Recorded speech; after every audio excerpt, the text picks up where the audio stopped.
I am, now that it's safe. Yeah. It looks so safe. Good morning. Hi. Good morning.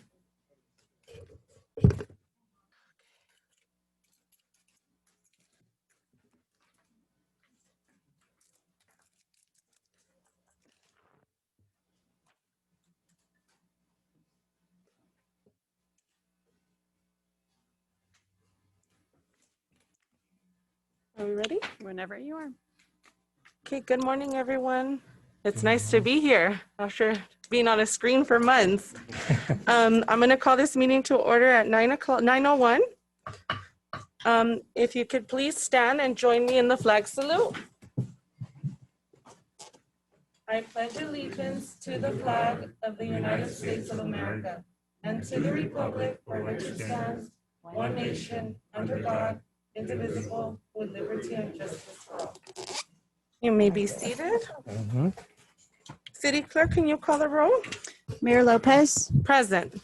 Mayor Pro Tem Ibarra, Present. Councilmember Davis. Yes. Councilmember Menke. Here. Councilmember Gonzalez. Present. You have a quorum. Thank you. City Clerk, do we have any changes to the agenda? There are none. May I have a motion to approve the agenda? I'll move. Second? Motion by Councilmember Gonzalez, seconded by Councilmember Davis to approve the agenda. Since you're all in the chambers, we can do a voice vote. Let's do it. All those in favor? Aye. Aye. Okay, Motion now carries. I'm sorry. Thank you. Now we will take public comment from members of the audience. At this time, the public is encouraged to address the City Council on any matter that is within the subject matter jurisdiction of the City Council. The public will also be given a chance to comment on matters which are on the posted agenda during City Council deliberation on those specific matters. Is there any public comment? Please state your name and business affiliation, if any, and please limit your comments to 3 minutes. Thank you. Good morning, Honorable Mayor, City Council. My name is Rosemary Vivero, and I'm with the Los Angeles County Fire Department. I am your community service liaison. And so I just wanted to introduce myself. I wanted to meet the community and the City Council. And so I started a day early just so I can get to know everybody and you can see the name and the face. So Thank you. It's just an Welcome. introduction. Thanks for being here. thank you. Do we have any further public comments? Seeing that there are none, we will now go on to the presentations. Item number 1. Item number 1 is Employee Service PIN Awards, and Human Resources Director Earl will present the item. Good morning, Mayor, members of the City Council. We have a number of employees that we'd like to recognize for achieving service milestones with the city. I believe we have 3 employees present this morning. First, we'd like to recognize Irene Castillo for 20 years of service. Irene, if you could come up. I think, yeah, here she is. Irene was hired as an account clerk in the finance department on September 20th of 2000. She was then transferred to the from finance department to the Public Utilities Department on September 2nd, 2007, and she currently serves as a senior account clerk, a position she's held since August of 2009. Please join me in congratulating Irene on 20 years of service.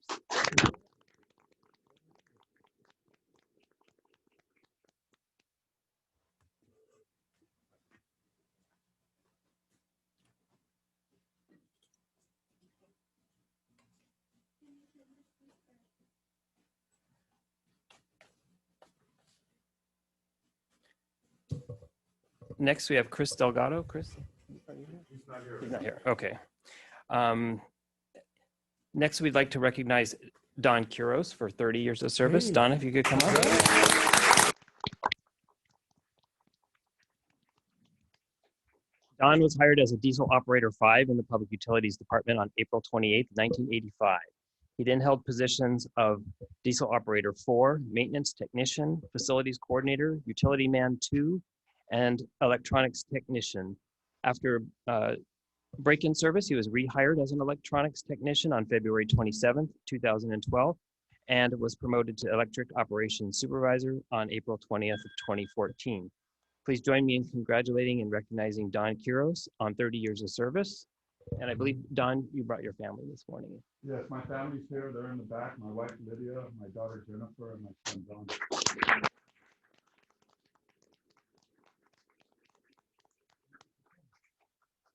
Thank you. Speech. No speech. We don't have that much time. Thank you. Thank you, everybody, for coming. I appreciate it.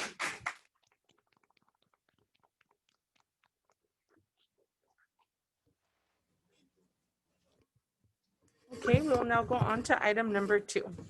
Item 2 is recognition of Jim Enriquez, interim fire chief of the city of Vernon. And if chief could come forward.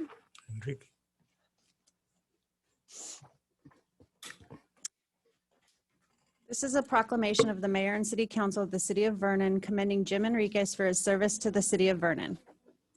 Whereas Jim Enriquez has been a dedicated employee of the city of Vernon and faithfully served as the interim fire chief since September 17, 2019. And whereas Jim Enriquez will conclude his service at the city of Vernon upon the transition of the Vernon Fire Department to the Consolidated Fire Protection District of Los Angeles County. And whereas during a complex and arduous transition period, Jim Enriquez was a stable and effective leader for the city's fire department staff. And whereas Jim Enriquez's steadfast work ethic, his breadth of knowledge of fire service, and his outstanding administrative skills were necessary as the city pursued a seamless conversion to LA County Fire. And whereas Chief Enriquez's unique skills as an emergency operations specialist were valuable during the COVID-19 emergency.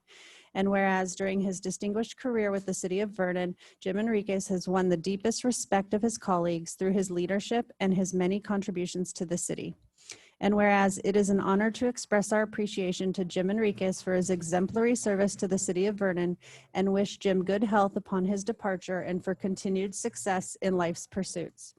And whereas the mayor and the city council of the city of Vernon on behalf of its employees, residents, and businesses wish to commend and thank Jim Enriquez for his service to the city and invite recognition of his contributions and achievements.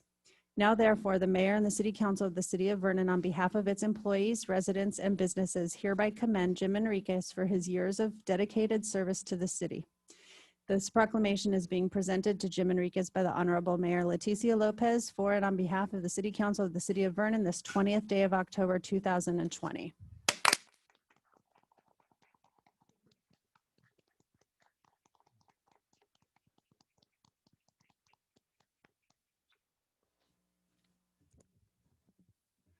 I am humble and grateful for this recognition. I consider myself very fortunate to have this opportunity to serve the city of Vernon, but more importantly, get to know just another group of outstanding persons.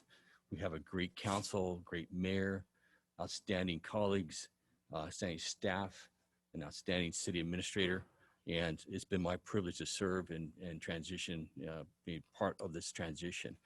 Tomorrow will mark a historical event in the city's history. We will be Sun City Vernon Fire Department. You'll be now served by the County of Los Angeles, a great organization. But tomorrow I'll be very proud to transition and pass command to Chief Osby. But more importantly, I see a lot of great things in our future with the plans taking place. I think it's a great relationship we have with our business community. Marissa here as our chamber president, holding us accountable as government as it should be.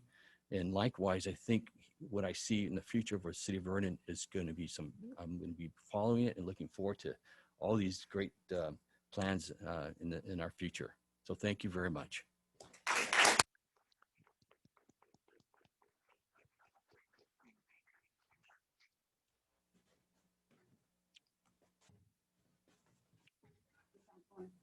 Or the glasses. You want us to come up here? You guys want to come up? Ready?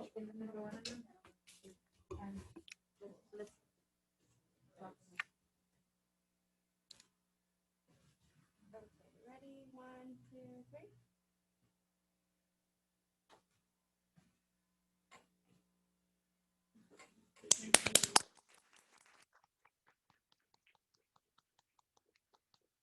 Thank you.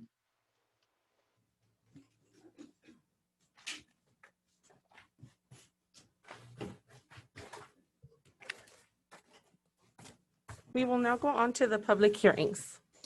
Item number 3 is proposed modification to reduce fiber optic rates. And Public Utilities General Manager Alamu will present the item. Thank you. This morning, good morning, Mayor and council members. In this agenda, BPU is requesting a rate adjustment for the fiber optics division. As you're aware, BPU is responsible for the delivering high-speed internet services to businesses and most importantly for City of Vernon internal operation. It's been in existence since the early 1990s, and we've been providing the service. But lately, we have expanded, the service to include, customers outside, the City of Vernon, including customers. And the plan is to expand the business. As you'll see, fiber optics operation is a very small operation, a very small, low budget, operation at this point. But we want to make it a viable business. We want to expand it. And this is the beginning of how we're going to achieve that. And so as we look at what we need to do, to market the services, we quickly learn the rates have been in place for many years and they're not competitive anymore, competitive to other service providers in the area. Obviously, there's a difference between the services we provide and other, service providers like AT&T. Ours is, fiber, which is, fiber uses lights. So, the speed of it is unthinkable compared to copper wire, which uses electricity to transmit signals. At the same time, when you transmit signal using, light, it can travel long distances, and there's very, minimal loss in the signal, strengths. While copper has its own, problems, it doesn't go, it doesn't travel far, has losses on it, all of that. So our service is superior. However, customers do not, usually look at that quality of the service. They look at, bottom line. So what we did, what we wanted to do is get back to the basics, offer customers what is competitive price-wise, even if we have superior service, then build the business from there. As the need for customer inquiries grow, there will be changes. We'll build up the system, the infrastructure, and more services will come. But we need to start from somewhere where we can attract new customers. Maybe about February or March of last year, I was approached by my colleagues in the fiber division. They told me we're losing some customers. Well, it was obvious. Our rates were much higher than AT&T. So we took a look back of what's happening here, and we found our rates need adjustment. We made the most adjustment in the business area, in the business speeds, from what we call the 5 megabyte per second to the 20 even 50 megabyte per second speed. Especially the 20 megabit per second speed is the most desired, the most sought after speed by residents and by businesses. So we made the largest adjustment in that area. And some rate schedules see a 35% rate reduction. Even residential rates see 12% reduction. We made cuts across the board. The whole plan being, let's just recover what we need now, the minimum, to recover our O&M and infrastructure build out for the near future. Then, we'll go from there. So based on that, we made an average of 26% rate reduction across the board. What we're asking you is to approve, that business plan rate, offering to businesses and residential customers. Glad to answer any question you may have. Thank you. Do any members of the city council have questions of staff at this time? I do. Abraham, can you explain what's dark fiber? Dark fiber means, you just give the customer, the fiber itself. They can, connect within their own facilities. They do transmit their own signals. They don't, rely on, Vernon, for internet services. Usually it's used for an office-to-office communication by businesses. You said that you compared rates with AT&T. Why did you lower residential rates when we're already really low as it is? AT&T is about 39 on average for residential customers.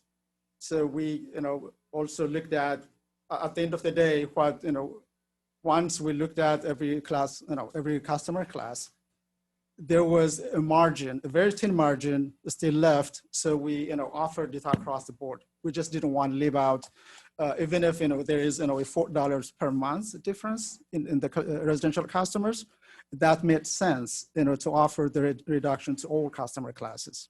Why not offer a low-income package to residents? Well, this is the beginning. Uh-huh. So we want, my plan is to grow the business.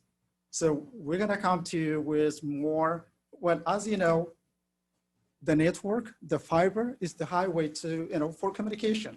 There's gonna be all kinds of need for communication. We're gonna need it in VPU. We're gonna be, tying you meters so our customer service can, dial up, remotely.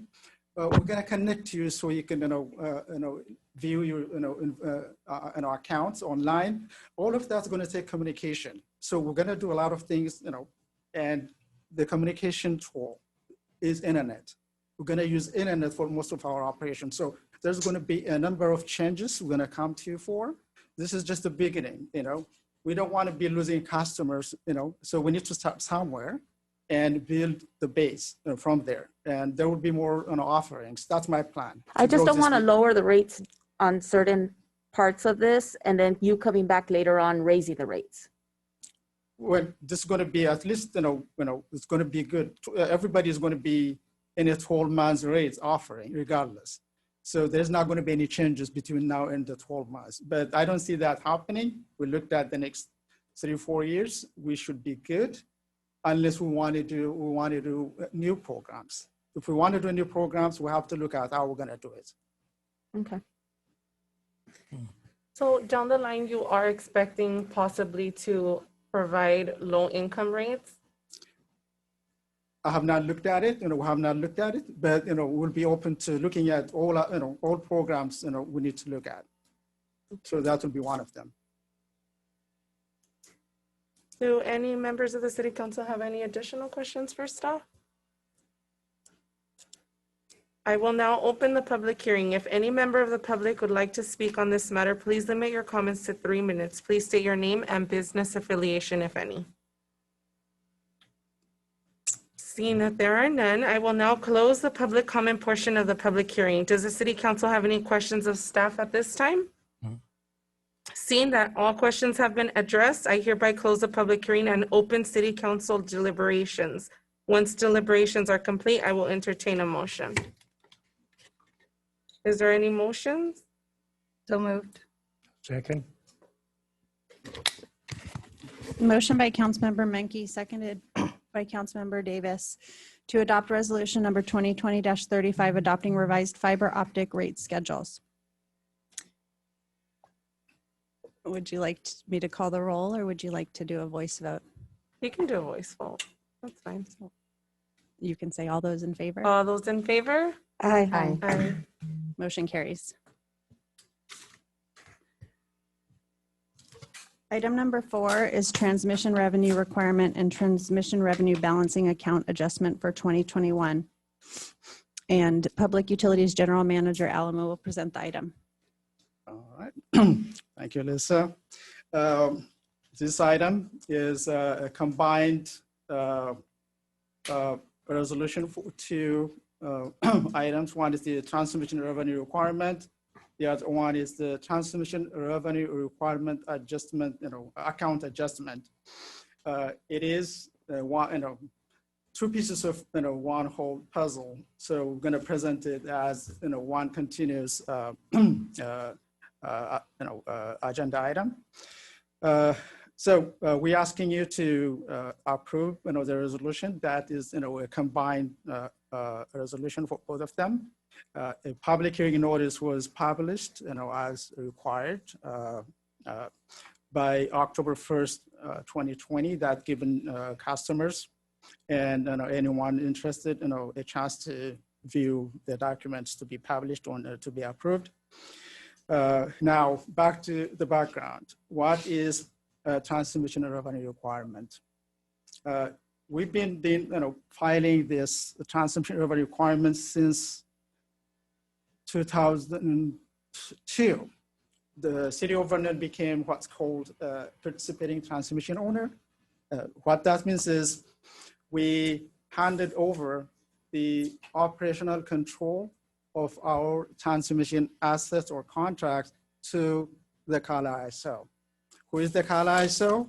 The CALA ISO is the California state created entity that oversees the reliability of the entire power grid. They don't own anything, but they manage all transmission owners like Edison, PG&E, San Diego Gas Electric, and all others, total 19 entities have transferred operational control of the transmission assets or contracts to them so they can manage it efficiently and effectively. So we became a participating transmission owner basically by joining this group. We said, ISO, these are our contracts, you go ahead and manage it. That's what Edison did, that's what PG&E did. So we've been doing this since 2000. We joined 2001. We've been making this filing since 2002. So it's every year. We have to make this filing by November 1st. So how is Vernon's transmission revenue requirement work? Vernon didn't, we don't own transmission assets, but we do have transmission service contracts. Those are the ones we handed over to the ISO. Well, we're paying Edison and LADWP for those transmission contracts. We have to get reimbursed. So what we do is, ISO, these are our costs, and I need the reimbursement. Just the same as this, we have the same status as Edison and PG&E. We say, this is our cost, we need a reimbursement. What the ISO does is, gathers all of that information, they convert it into a rate, and they charge everyone that's using the grid to transport and transfer power. People bring power from Nevada, out of state, from could be Arizona, Nevada, from the Northwest, but they use this California grid, which is a portion of that grid is our contract. So they have to pay.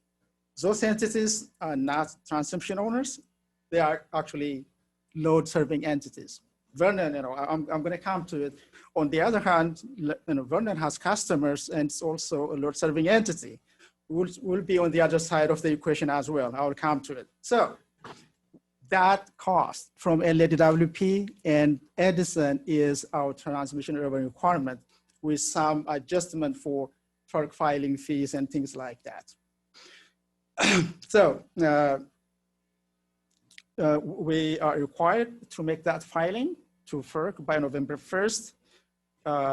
And once, by January 1st of 2021, FERC would have approved or take action, and ISO can use that information to come up with what's called transmission access charge, which charges anybody who's going to be using the grid. That's the basis of the transmission revenue requirement. That's a document you have in front of you to approve. And one caveat in this TOR is no utility can recover above the transmission revenue requirement. So, I'm sorry.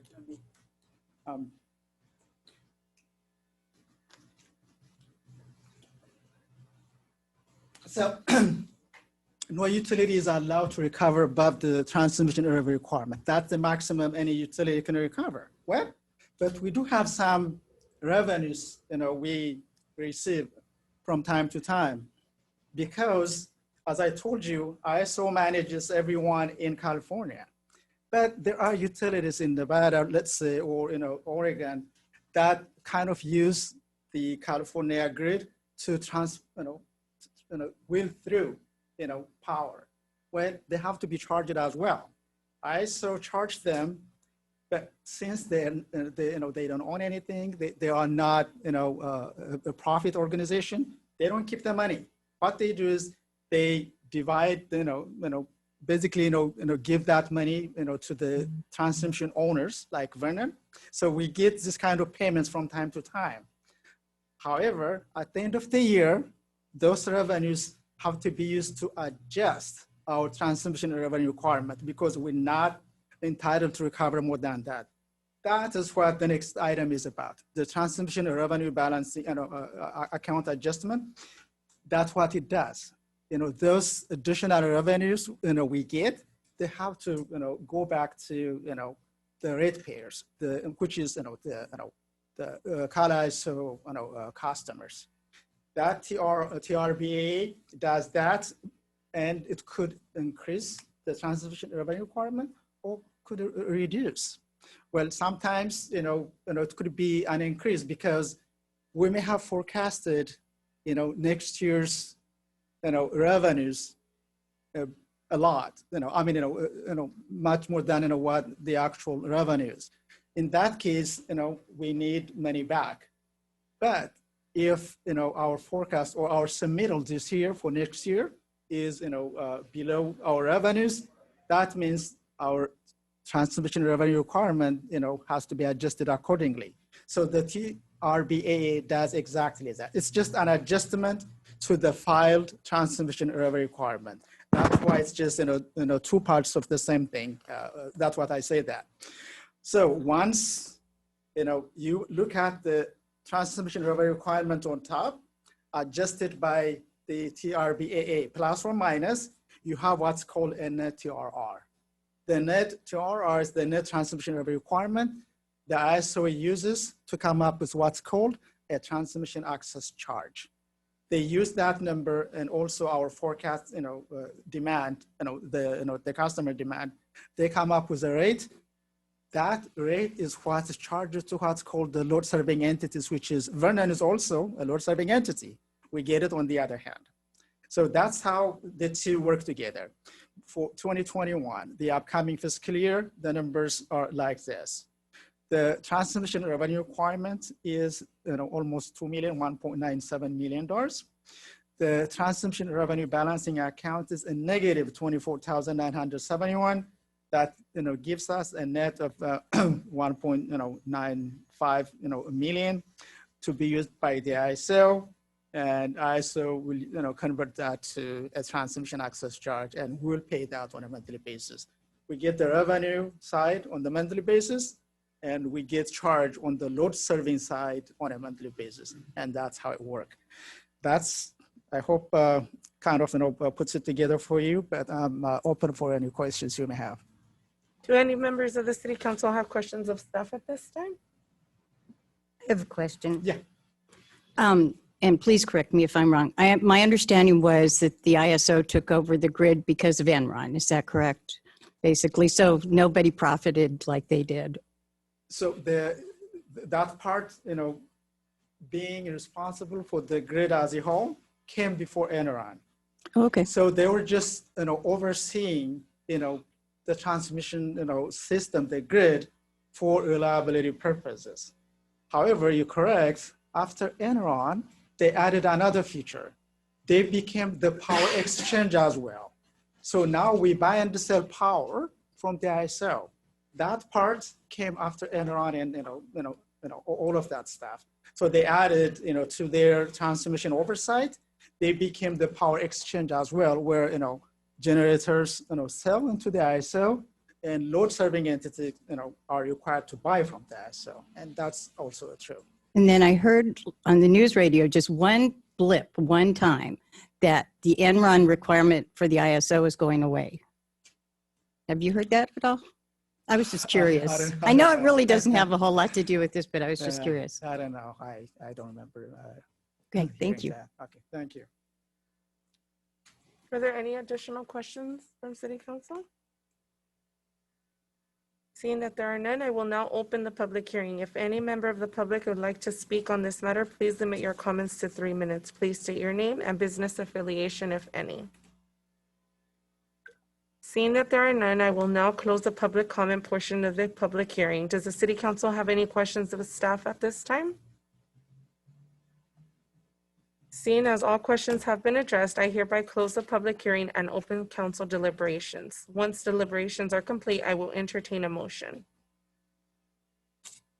Is there a motion? I'll move. I'll second. Second.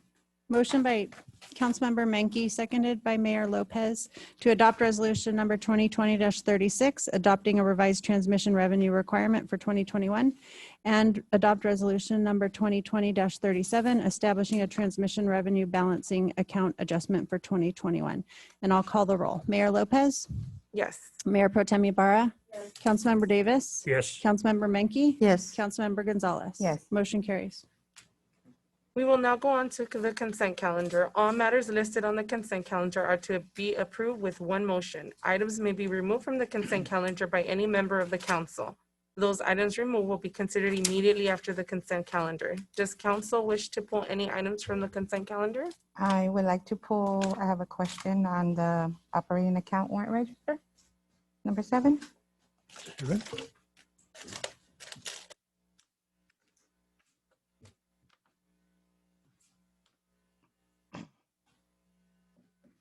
Okay, are there any public comments for the consent calendar? May I have a motion for consent calendar item numbers 5 through 6 and then 8 through 13? I'll move. I'll second. Motion by Mayor Pro Tem Ibarra, seconded by Mayor Lopez to approve the consent calendar with the exception of item number 7. Mayor Lopez? Yes. Mayor Pro Tem Ibarra? Yes. Councilmember Davis? Yes. Councilmember Menke? Yes. Councilmember Gonzalez? Yes. Motion carries. And now we will do the consent calendar item number 7. So I have just a question on page 10. A payment for $636 to Morgan Lewis. I wanted to know if it's an additional payment or, Can we address it in closed session, please?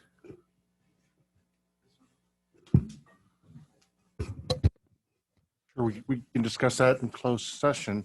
But it's not an additional payment. It's the balance of what the agreement between the city and Morgan Lewis was for the continuation of the litigation in the Bison matter.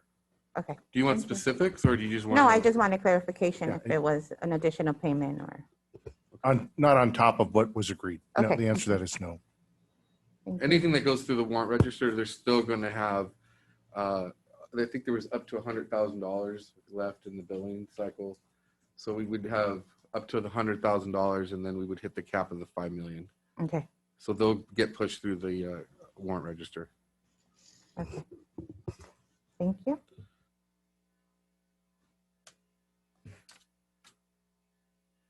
So now can we vote on item number 7? Okay, so item number 7 of the consent calendar. Is there a motion? I'll move. I'll second. Motion by Councilmember Menke, seconded by Councilmember Gonzalez to approve operating account warrant register number 54. Mayor Lopez? Yes. Mayor Pro Tem Ibarra? Yes. Councilmember Davis? Yes. Councilmember Menke? Yes. Councilmember Gonzalez? Yes. Motion carries. Thank you. We will now go on to new business, item number 14. Item 14 is resource adequacy plan for 2021. And General Manager Almu will present the report. All right. Thank you. Thank you, Mayor and council members again. This is another agenda item that has to do with ISO. As we discussed earlier, the ISO is responsible for managing the reliability and security of the California power grid. But ISO does not own any assets. They don't have any direct customers. They basically they have an umbrella organization of utilities. Vernon is one of them. What they do is they mandate each utility, like Vernon, to procure sufficient resources to serve our customers. In the case of Vernon, we have to procure sufficient capacity to meet our peak demand. So that is a requirement of the ISO tariff for all utilities called load serving entities.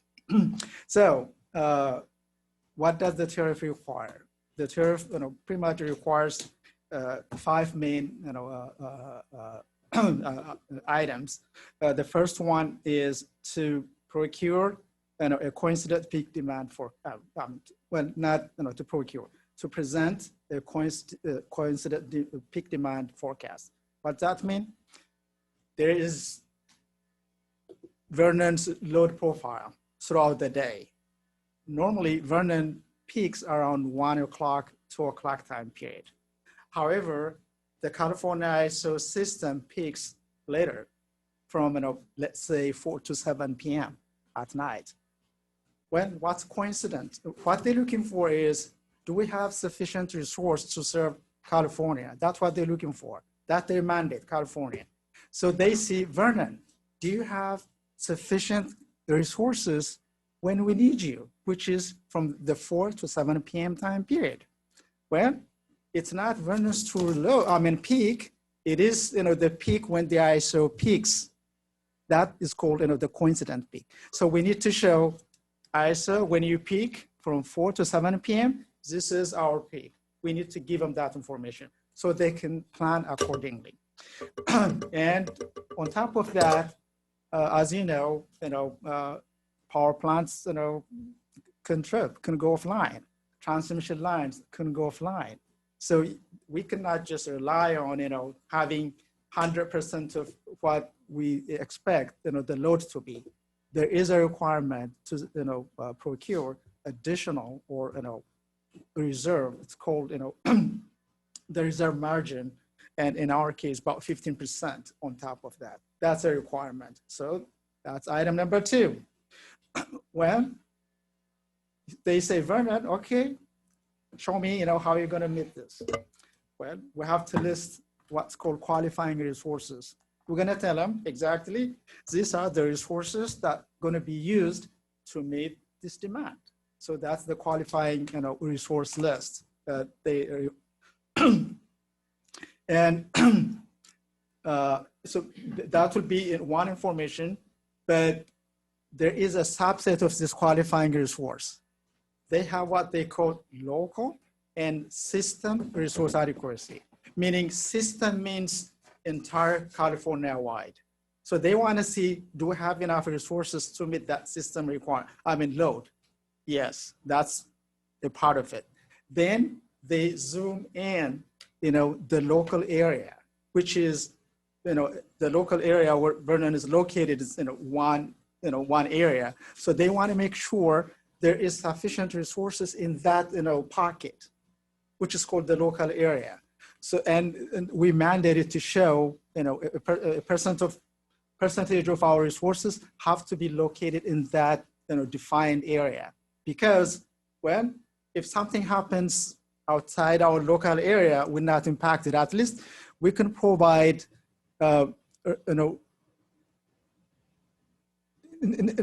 maybe we're not going to be able to provide all of the services needed, but critical operation doesn't stop. That's the whole idea behind the local resource adequacy. They don't want critical operation of utilities to stop. They mandate all utilities to have certain megawatts of capacity in the local area. That's one of them. Well, there's another criteria. Okay, Vernon, you gave me these resources for your local resource, your local capacity, but I want them to be flexible. You know what they mean by flexible? As you know, there is wind and solar, which is part of the mix in the California power supply today. Wind kind of disappears when everybody hits home and the system demand goes up, and when as consumers go home, the electricity usage goes up, but wind deserts at that point. It just disappears, right? They need quick acting, fast acting resources at that point. By flexible, what they mean is a resource that can be quickly ramped up, to fill the gap, the void that's going to be left by solar mainly. Wind kind of limps along, that's fine. It doesn't, desert, the system, that quickly. But solar kind of, when the sun is out, down, solar is out. So we need fast acting resources. That's the flexible component. So we need to show them we do have those, So that is basically what the requirement is. Our report, in front of you, basically addresses all of those requirements, and we have met all of those requirements, the ISO requires. ISO requires this plan, to be filed by the end of the month. Coincidentally, it's, same time as the TRR and the TRB deadline. So we, bring this to you at the same time every year. And with your approval, we'll submit this resource plan to the ISO as soon as we get approval from the council. That nutshell is my presentation, and I'm glad to answer any questions you may have. Is there any questions for staff? Are there any public comments? May I have a motion for item number 14? I'll move. I'll second. Motion by Councilmember Menke, seconded by Mayor Lopez to adopt resolution number 2020-38, approving and adopting the Vernon Public Utilities Department Resource Adequacy Plan for 2021. Mayor Lopez? Yes. Mayor Pro Tem Ibarra? Yes. Councilmember Davis? Yes. Councilmember Menke? Yes. Councilmember Gonzalez? Yes. Motion carries. Thank you. Now we will go on to item number 15. Item 15 is memorandum of understanding between County of Los Angeles and City of Vernon for lead-based paint hazard mitigation program management services. Vernon Lead-Free Homes LA program. And Health and Environmental Control Director Adrian will present the report. Good morning, Honorable Mayor and City Council. The item before you is an MOU between the city and the county, basically it's a lead-based paint mitigation program that the county is part of the county program called Lead-Free LA, Lead-Free Homes LA. So this is kind of to augment what DTSA is doing with the lead program. But importantly, this one will include indoor also. So part of the program is the funding came from the county got the money from the Aliso Canyon gas leak that happened, I think, 2015. And part of the settlement, the county got money from Southern California Gas to do lead work in the county. So those will be part of us being included in that, where they will look at the city stock of homes and then trying to see if it needs mitigation. So they will do the assessment, they will enroll residents, and then if it does meet that meet that threshold, they will do the work. So the cost and everything will bear by that with the county. Our role in it will be basically helping them doing the outreach, making sure that if they need to pull a permit, we're able to assist them in doing all that work. So that's kind of the general overview of what the MOU entails. And our staff recommend that the city enter into that agreement so we can get that work done. So if I have any questions. Does council have any technical questions for staff? I do. Freddie, with the limited housing stock we have here, what homes are that you know of have lead-based paint? So based on what I've seen from DTIC, most of them that DTIC have done doesn't look like there's an issue with lead, but those are the ones I've seen is outside. I haven't seen any work that's been done inside, and most of the meetings I've been to of surrounding cities that have issue with lead, sometimes it's the dust and stuff inside that probably may be a problem. So to answer your question, I don't actually know until we actually do some work. So you'll be going into every unit here? So that's what the county program is, to actually do assessment and see. So the enrollment, actually residents will have to agree to enroll in the program first. If they do, then they will assess it. And based on the finding, if they need to do lead mitigation, then they will do the work. Okay, thank you. You're welcome. Are there any additional questions for staff? Are there any public comments? Seeing that there are none, may I have a motion? I'll move. Second. Motion by Mayor Pro Tem Ibarra, seconded by Councilmember Davis, to approve the memorandum of understanding between the County of Los Angeles and City of Vernon for lead-based paint hazard mitigation services. Mayor Lopez, Yes. Mayor Pro Tem Ibarra. Yes. Councilmember Davis, Yes. Councilmember Menke. Yes. Councilmember Gonzalez. Yes. Motion carries. Thank you. Thank you. We will now go on to oral reports. Good morning, Honorable Mayor, City Council members. On October 11th, Vernon Police Department officers arrested a female in the 3300 block of Slauson for grand theft auto. On October 13th, Vernon police officers arrested a female in the 5400 block for Soto for grand theft auto. And then October 14th, Vernon Police Department detectives conducted an operation posing as a UPS delivery driver as part of a theft investigation. Detectives conducted 4 searches at separate locations, made 2 arrests for grand theft, and recovered close to $20,000 of stolen merchandise. On October 15th, Vernon Police Department officers checked 3 subjects in the rear of 4280 Maywood Avenue. All subjects were apprehended, and nearby officers recovered a handgun that was left abandoned. The suspects were arrested for trespassing, possession of burglary tools, and weapons charges. As you know, that we are doing parking enforcement. We've increased our parking enforcement at the Vernon Village Park. From October 14th through the 18th, Vernon Police Department issued 31 citations for permit parking violations on 52nd Drive at Vernon Village Park. Also, during those citations that were issued, it appears at least 3 of the Vernon Village residents were cited for illegally parking a vehicle without a permit.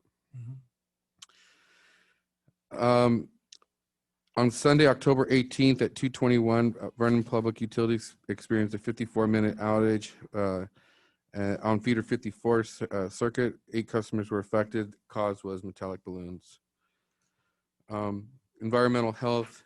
I'll kind of tag team with Freddie and Arnold on this subject, but basically a bankruptcy court ruled that Exide Technologies may abandon its shuttered battery recycling plant in Vernon, leaving the cleanup up in question and how it's going to be handled. Our office did participate on the calls. We are working with our city attorney's office and our health department. We're reaching out to our local local affiliates. We're reaching out to Senator Laura Gonzalez's office. We're also reaching out to Santiago's office, and we will also be talking to Hilda Solis tomorrow at the event, the fire event. We've also asked City Attorney's Office to draft some sort of letter for us so that we can send it out to our constituents so we can address those issues. So I'd like to hear from council of anything else that you'd like us to do during this time.